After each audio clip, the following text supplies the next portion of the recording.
수원지법 대북송금 재판 관련 현안 입장 발표 시작하겠습니다. 대통령 재임 중 면벌은 있을지언정 면죄는 있을 수 없습니다. 국민은 대통령의 재임 전 공직 수행과 관련된 범죄 혐의들에 대해 유죄인지 무죄인지 명확하게 알 권리가 있습니다. 특히나 불법 대북 송금과 같은 중대한 범죄 혐의라면 그것은 대통령의 직무 수행 방식에 대한 매우 중요한 정보를 알려주기 때문입니다. 이재명 대통령은 남북 교류 사업이 활발했던 문재인 정부 시절 경기도지사로서 쌍방울 그룹의 대북 사업을 돕는 대가로 경기도가 북한 측에 냈어야 할 스마트팜 사업비 500만 달러와 자신의 방북비 300만 달러 등 800만 달러를 김성태 전 쌍방울 회장에게 대신 내도록 한 혐의로 1심 공판 준비 기일을 받아왔습니다. 이재명 대통령은 대선 과정에서 이에 대한 혐의를 전면 부인하였으며 이 사건은 희대의 조작 사건으로 결국 밝혀질 것이라고 말씀하신 바 있습니다. 반면 대선 직후인 6월 5일 대법원은 같은 혐의로 재판 중인 이화영 전 경기도 부지사에게 징역 7년 8개월이라는 중형을 최종 확정한 바 있습니다. 국민은 대통령의 대북사업 관련 범죄 혐의에 대해 진실을 알 권리가 있습니다. 사법부의 재판은 진실을 판별하는 최고의 권위를 갖습니다. 만약 이 사건의 담당 재판부가 재판을 5년 임기 후로 미룬다면 국민이 진실을 알 기회는 사라지고 앞으로 정부가 추진하게 될 남북 교류 사업에 대한 불신은 커질 것입니다. 만약에 누군가가 이 사건에 대해서 대통령 임기 중에 국민들이 유무죄의 진실을 알지 못하게 하는 것이 헌법 84조 대통령의 불소추 특권에 부합한다고 주장한다면 그것은 헌법으로서 헌법을 허무는 오류를 범하는 것입니다. 안타깝게도 최근 서울고등법원 형사 7부와 서울중앙지방법원 형사합의 33부는 각각 이재명 대통령의 공직선거법 파기환송심과 대장동 등의 사건 재판을 대통령 불소추 특권에 따라 연기하는 조치를 내렸습니다. 국민 주권이 법치주의에 우선한다는 해석을 따른다고 해도 진실이 가려진 국민 주권은 허구입니다. 진실을 은폐하는 법치주의는 민주주의에 대한 도전입니다. 불법 대북 송금 사건을 맡은 수원지법 형사 11부 재판부는 이 사건에 대한 국민의 알 권리가 중대한 공익적 가치가 있다는 점을 헤아려 지혜로운 판단을 내려주시길 바랍니다. 그리고 헌법 84조에 대한 재판부의 해석이 서로 다르다면 대법원에서 시급히 최종 해석을 내려주시기를 바라겠습니다. 만약 대통령 취임 전 범죄 혐의에 대한 재판 결과가 대통령 직무 수행의 불안정을 야기할 수 있다면 유죄에 대한 법적 책임은 현행법을 보완하여 대통령직 완료 후로 미룰 수도 있을 것입니다. 모든 국민은 법 앞에 평등합니다. 대통령의 재임 전 범죄 혐의에 대해 유무죄를 가리는 것은 국민 주권을 바르게 하고 국가 정책을 투명하게 관리하기 위해 반드시 필요합니다. 대북 송금 사건을 맡은 재판부와 대법원이 진리와 정의를 추구하고 대한민국 헌법을 수호하는 사법부의 독립과 명예를 지켜주시길 간곡히 요청드립니다. 감사합니다.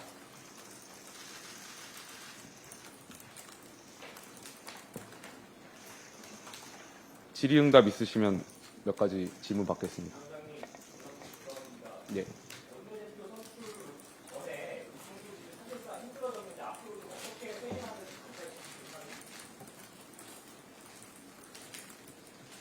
지난번 원외위원장 간담회에서 국회의원하고 원외위원장 연석회의를 열어달라는 요청들이 있었고 그것이 이제 절차에 따라 검토하고 있습니다. 주말간에 다양한 의견들을 지금 종합하고 있고 계속해서 의원분들을 향해서 한 분 한 분 설득해 나가고 경청의 리더십을 발휘할 수 있도록 하겠습니다. 대여관 관련해서 시의 원내 지도부가 선출되면 거기서 논의해도 된다라는 의견도 있는데 이 부분에 대해서는 어떻게 생각하세요? 개혁안에 대한 논의를 지도부에 따라서 다르게 하겠다라는 것은 조금 안타까운 해석인 것 같고요. 전임 지도부든 신임 지도부든 개혁안에 대해서는 얼마든지 논의할 수 있다라고 생각합니다. 우리 스스로 개혁의 적기를 놓쳐서 우리 스스로가 개혁의 대상이 되는 우를 범하지 않기를 바라겠습니다. 오광수 정무수석이 사의를 표명했는데 이에 대한 위원장님의 입장이랑 김민석 국무총리 후보자의 아까 찬스 채무 논란에 대해서 한 말씀 부탁드립니다. 민정수석 내정자와 관련해서는 민정수석이라는 것이 인사검증을 담당하는 분이고 누구보다도 도덕성으로 우위에 있는 분들이 하셔야 된다고 생각합니다. 당연한 책임이 따라야 된다고 생각하고요. 김민석 총리 지명자와 같은 경우는 지금 정치자금 의혹과 관련해서 많은 이야기들이 나오고 있습니다. 국민 상식에 맞지 않다라고 생각이 들고요. 특히 아드님과 관련해서도 여러 가지 이야기들이 나오고 있는 것이 있습니다. 관련해서 과거에 아드님께서 법안이나 세미나 개최에 의원실이 개입된 것은 아닌지에 대한 의혹이 있고요. 이것과 관련해서 학부모 단체라든지 학생분들이 대입 입시에 활용된 것은 아닌가에 대한 우려가 그리고 그러한 것이 맞다면 공분이 매우 커져가고 있는 것도 현실입니다. 이재명 대통령께서는 저는 지명을 철회하는 것이 맞지 않나 개인적으로 생각이 듭니다.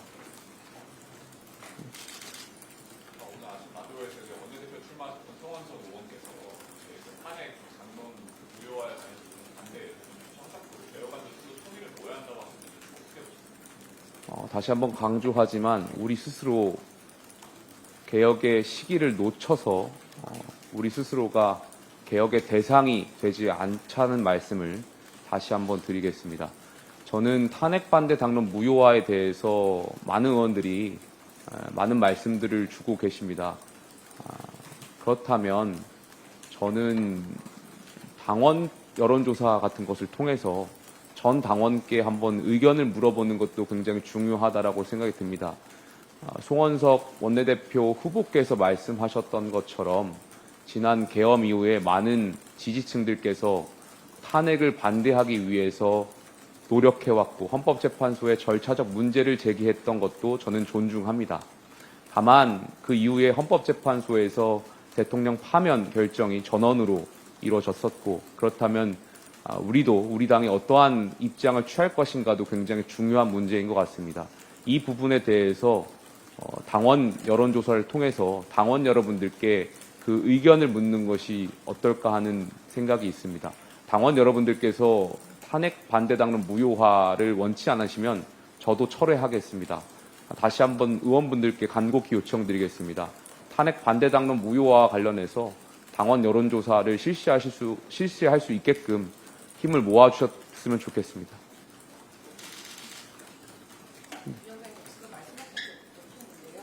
당원 여론조사 마지노선을 주말까지 보시면서 하나랑 그다음에 어제 여론조사 결과를 보면 당 내에서 당을 바라보는 시선과 민심에서 당을 바라보는 시선이 대비가 상당히 큰 것 같은데 이 부분에 대해서 어떻게 생각하시는지 말씀 주시죠. 일단 당원 여론조사 같은 경우는 당원에 명확히 명시되어 있지 않는 절차이기 때문에 절차적 정당성을 갖추기 위해서 의원총회라든지 비대위의 의결을 받는 것도 물론 중요하다고 생각합니다. 그래서 의원분들의 총의를 모아달라고 계속 요청을 드리고 있는 것이고요.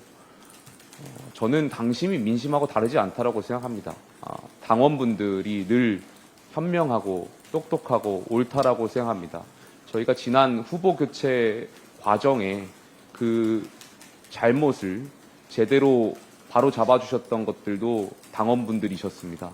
전 우리 당이 나아가야 할 방향을 당원분들께서 명확히 알고 계신다라고 생각이 듭니다.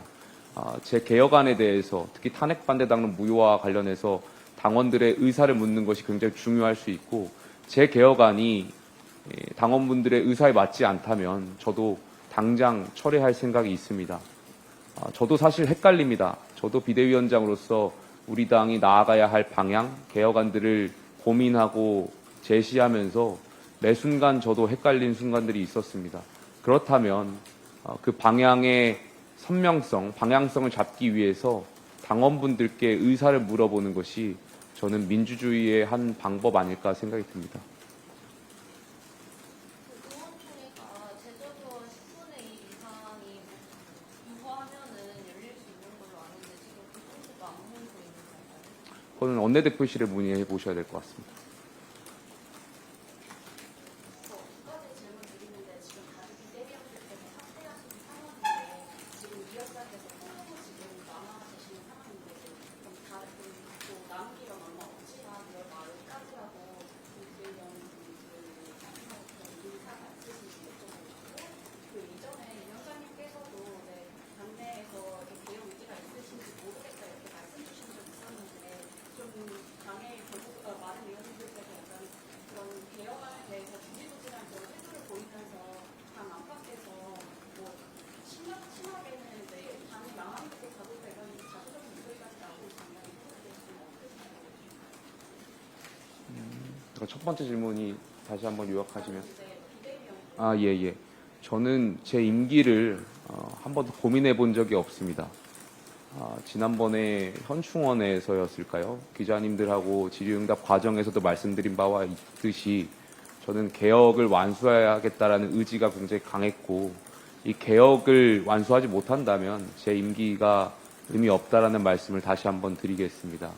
그리고 말씀하셨던 것처럼 비대위의 의결 과정들이 필요한 것이라면 개혁을 해 나가는 데에 그런 과정들이 필요한 것이 있다면 다양한 방법들도 검토했었지만 이 역시 개혁의 의지와 많은 의원들하고의 이야기를 통해서 결정해 나갈 수 있겠다는 말씀을 드리겠습니다. 두 번째 질문 제가 다시 한 번만.